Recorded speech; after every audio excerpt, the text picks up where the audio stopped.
mas pinaigting ng 7th Infantry Division at 501st Combat Engineer Battalion ang kanilang interoperability at mabilisang deployment sa pamamagitan ng High Impact Combined Arms Training Exercise o CATEX Katihan 2026 sa Fort Magsaysay. Nagbabalik si Maybelline Carbonell.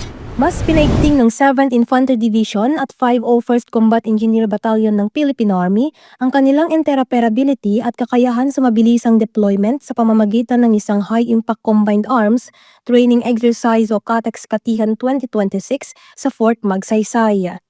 Sa isinagawang scenario-based demonstration, ipinamalas ng mga unit ang kanilang kahandaan sa agarang pagtugon sa mga sitwasyong may naputulan ng tulay o kalsada, isang critical na hamon sa mga operasyong militar, partikular sa mobility at sustainment ng puwersa.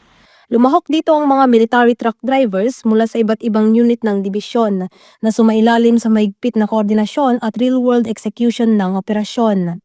Isinagawa ang aktibidad alinsunod sa direktiba ni Major General Joseph Norwin D. Pasamonte, Commander ng 7ID, bilang bahagi ng tuloy-tuloy na modernisasyon at pagpapalakas ng operational readiness ng hukbong katihan ng Pilipinas.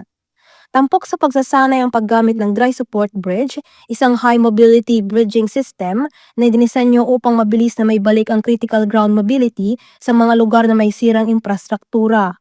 Sa aktual na demonstrasyon, ipinakita ang ligtas, sistematiko at mataas na antas ng presisyon sa pagtawid ng mga sasakyan kasabay ng maigpit na pagpapatupad ng safety protocols at synchronized troop coordination.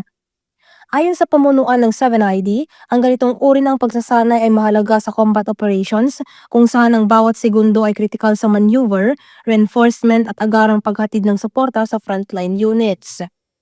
Pinangunahan naman Lieutenant Kim Steven Claro, Bridge Commander ng 501st CEBN, ang technical na execution ng demonstrasyon na nagbibigay diin sa disiplina, kahusayan at epektibong paggamit ng makabagong kagamitan sa ilalim ng high-pressure conditions. Sa tuloy-tuloy na pagsasanay, pinatitibay ng hukbong katihan ng Pilipinas ang kanilang kahandaan sa depensa ng bansa at mabilis na pagtulong sa mamamayan sa oras ng sakuna. Mula rito sa Fort Magsaysay, Nueva Ecija, ako si Maybelline Carbonell, ang inyong pamilyang kaugnay para sa matatag na hukbong katihan ng Pilipinas.